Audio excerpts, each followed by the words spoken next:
자, 우리 이번 시간에는 구조를 생각하며 글 요약하기 교과서 105쪽부터 한번 해보도록 하겠습니다. 글 요약하는 차시에 드디어 들어왔네요. 이번 단원 제목이 3단원 글을 요약해요였어요. 근데 우리가 여태까지는 설명하는 글의 뭐 방법 이런 것들을 구조 이런 것들을 파악했습니다. 이제 구조를 어떻게 파악하는지 알았으니까 구조를 생각하면서 글을 요약을 해보면 되겠죠. 자, 어류의 여러 기관이라는 글이 있습니다. 준이야 이 글을 읽고 요렇게 자기가 요약을 했어요. 이것을 보고 글을 요약하면 어떤 점이 좋을지 한번 떠올려 보도록 하겠습니다. 먼저 어류의 여러 기관을 읽어봐야겠네요. 꾀꼬리 같은 목소리로 읽어봅시다. 어류의 여러 기관. 어류는 아가미가 있는 척추동물입니다. 여러분 함께 읽어주세요. 꾀꼬리 같은 목소리로. 빨리. 어류는 물속 환경에 적응할 수 있도록 다양한 기관이 발달해 있습니다. 문단 바뀌고 어류 피부는 대부분 비늘로 덮여 있습니다. 비늘 이야기가 나오네요. 비늘은 어류 몸을 보호합니다. 비늘은 짠 바닷물이 몸속으로 들어오지 못하게 막아줍니다. 그래서 인어공주도 비늘이 있었구나. 또 저마다 비늘 무늬가 달라서 몸을 쉽게 숨길 수 있도록 합니다. 문단 바뀌고 어류는 아가미로 물속에 녹아있는 산소를 흡수합니다. 아가미 이야기가 나오네요. 입으로 물을 삼키고 아가미로 다시 내뱉는 과정에서 산소를 없습니다. 어류는 몸통에 옆줄이 있습니다. 어류는 옆줄로 물 흐름이나 떨림 같은 환경 변화를 알아냅니다. 저는 이런 얘기를 안 그래도 들어본 적이 있어요. 이것은 어떤 내용을 설명하는 글입니까? 맞습니다. 어류의 여러 기관을 설명해주고 있어요. 그럼 한 가지 더 질문해 볼게요. 어떠한 기관이 소개되고 있습니까? 맞습니다. 비늘이 소개되었어요. 비늘. 그리고요. 그렇죠. 아가미가 소개되었어요. 아가미. 여러분 아가미 알죠? 물고기가 이렇게 있으면 물고기 입은 없는 이렇게 여기 요 부분 물이 이쪽으로 들어갔다가 이쪽으로 쏙 빠져나오잖아요. 무슨 말인지 잘 모르겠죠. 물 마시면 물이 이쪽으로 쏙 빠져나와. 그렇죠? 그 다음에 세 번째로 소개된 게 바로 옆줄입니다. 옆줄. 물고기를 잘 살펴보면 옆에 옆줄이 있어요. 이걸 가지고 물 흐름이나 떨림 같은 변화를 알아낸대요. 이 글을 준이가 요약을 했습니다. 아이고 준이가 잘해주었네요. 자, 준이가 뭐라고 했는지 봅시다. 어류의 피부는 비늘로 덮여 있어 몸을 보호해주고 비늘 이야기. 아가미는 물속에 녹아있는 산소를 흡수한다. 아가미 이야기. 어류는 옆줄로 환경 변화를 알아낸다. 옆줄 이야기. 선생님이 방금 찾았던 이 중요하던 내용과 완전 동일하네요. 여러분, 요약을 하면 좋은 점이 뭡니까? 여러분은 왜 요약을 하나요? 그렇죠. 간단해요, 간단. 간단하면 뭐가 좋나요? 뭐가 좋습니까? 기억하기 쉬워요. 그렇죠. 기억하기 쉽고 또 여러분 공부할 때 요약 많이 했잖아요. 옛날에 시험 치고 할 때. 그렇죠? 많은 내용을 공부할 때 도움이 됩니다. 내용이 많아질 때, 많은 내용을 공부할 때 좋습니다.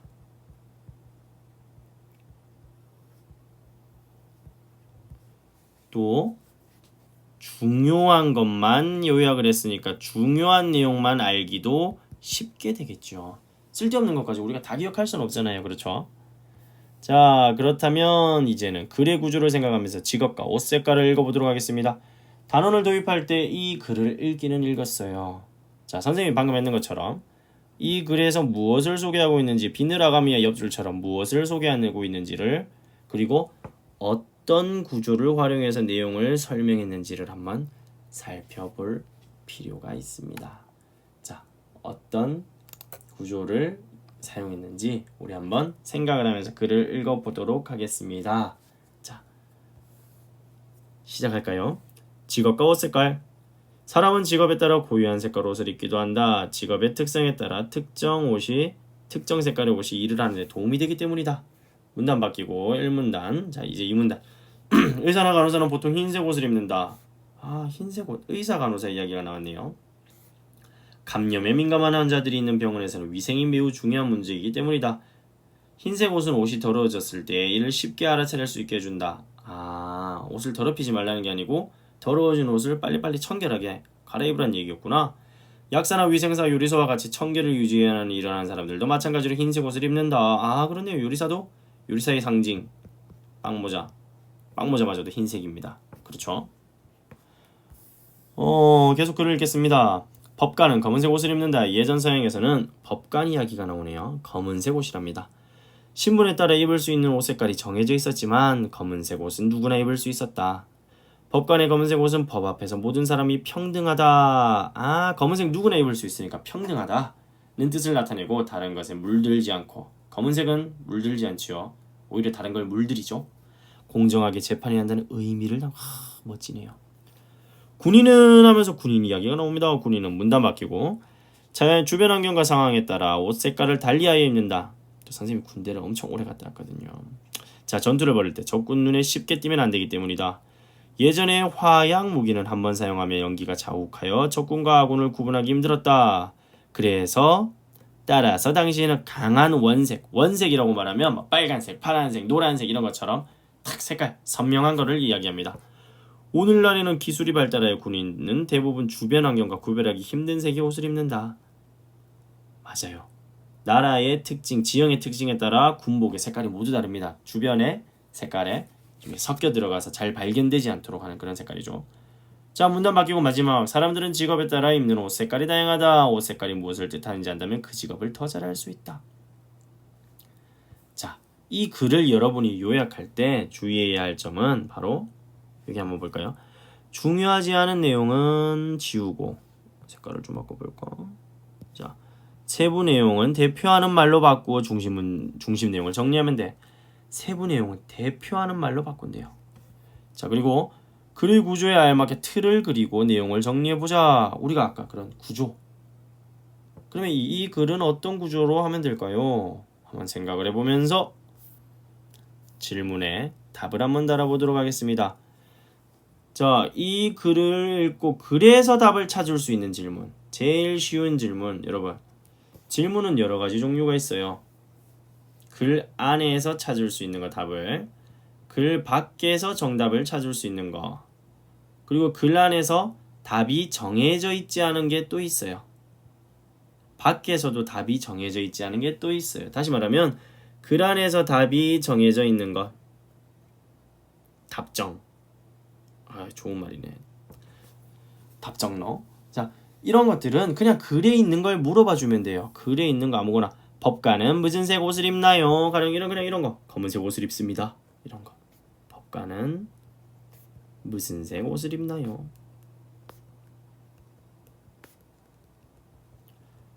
자, 여러분도 선생님처럼 질문을 한 3가지 정도 한번 지금 화면을 멈춰놓고 찾아보세요. 시작합니다. 짜잔. 자, 그러면 그 질문을 짝이랑 하지 말고 한번 선생님이랑 해결을 해보도록 하겠습니다. 자, 직업에 따라 옷 색깔을 특별히 정해서 입는 까닭은 무엇이었나요? 일할 때 도움이 되기 때문입니다. 선생님은 이 질문을 해보고 싶었어요. 법관이 검은색 옷을 입는 까닭은 무엇인가요? 선생님이랑 같은 질문에 있는 사람들 지금 쾌재를 올리고 있겠죠? 검은색 옷을 입는 까닭 무엇이었습니까? 그렇죠. 법 앞에 평등하다. 법 앞에 모두 평등하다. 그리고 어느 한 곳에 치우치거나 물들지 않고 공정하게 한다. 이런 의미를 담는다고 했어요. 자, 그렇다면 우리 문단마다 중심 문장을 찾아서 중심 문장의 반대는 뒷받침 문장. 밑줄을 그어보세요. 아이고, 선생님 밑줄 너무 많이 그어놨네. 에헤이, 지우죠 뭐.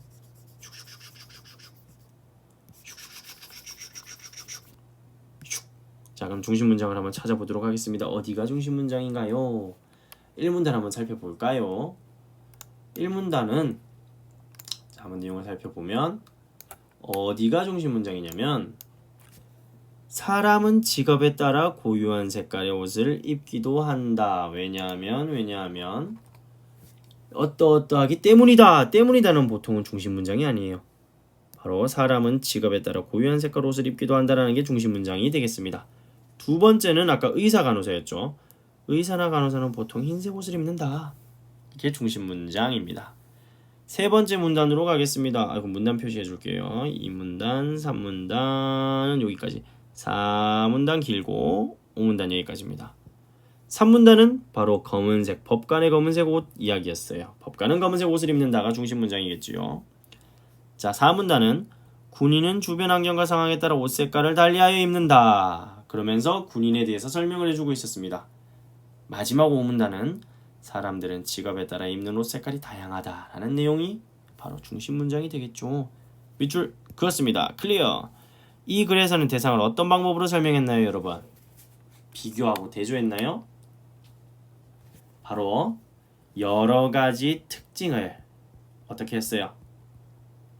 열거 했죠.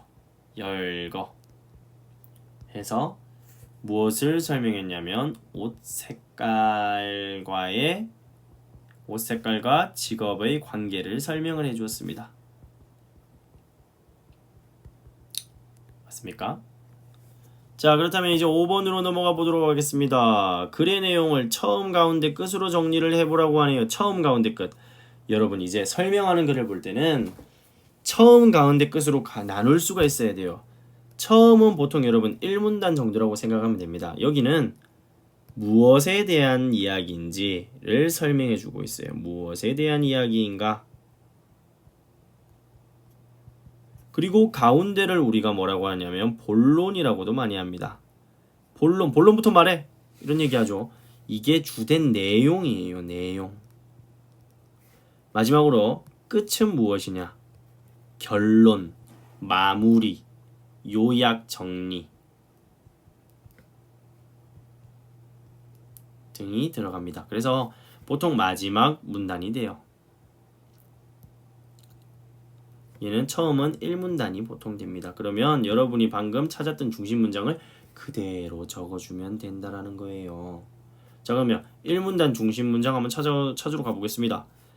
바로 사람은 직업에 따라 고유한 색깔의 옷을 입기도 한다가 여기 그대로 들어오면 돼요. 사람은 직업에 따라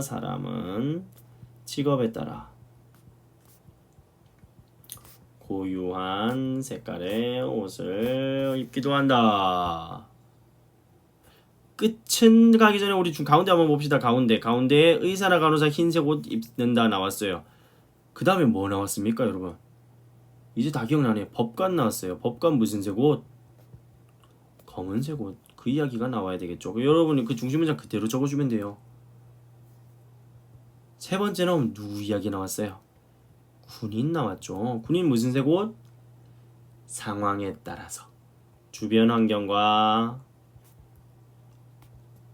상황에 따라 다르게 입는다라는 문장이 있었을 거예요. 그대로 적어주면 됩니다.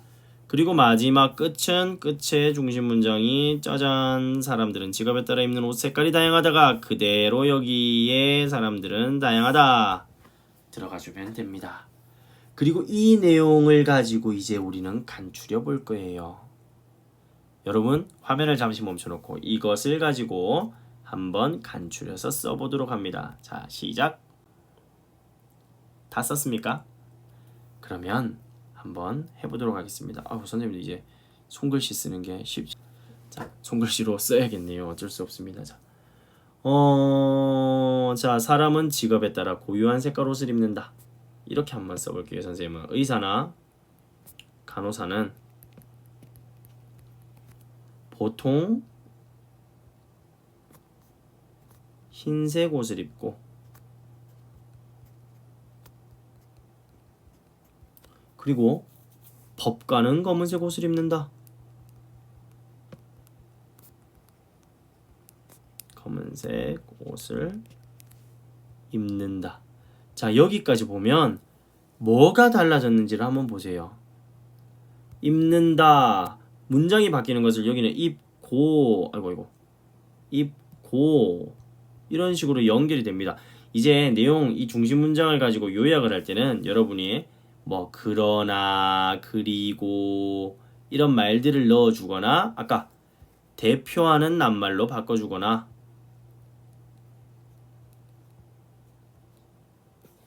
그런 말이 있었죠. 선생님 어디 있었나요? 여기 보면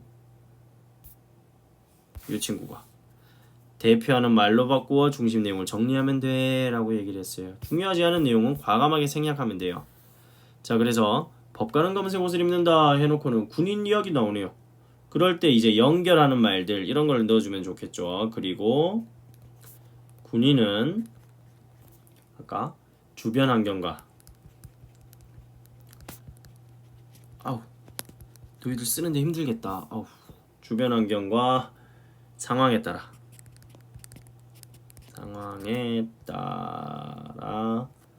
옷 색깔을 다르게 입는다. 달리하여 입는다. 그리고 마지막으로 결론 내주면 됩니다. 이처럼 사람들은 직업에 따라 옷 색깔이 다양하다. 끝. 아까 그 길던 글이 이렇게 간결하게 요약이 된다는 겁니다. 그렇다면 우리가 중심 문장만 찾으면, 중심 내용만 찾으면 요약은 어렵지 않다는 거죠. 자, 오늘 배웠던 내용을 한번 정리해 보겠습니다. 글을 요약하는 방법 어떤 게? 대상이 설명하는 방법이 무엇인지를 확인해야 한다. 그리고 여기에 덧붙여서 구조를 한번 생각해야 합니다. 구조. 두 번째, 문단마다 중심 내용을 찾아야 해. 중심 내용은 중심 문장에 있습니다. 아이고, 지워져라.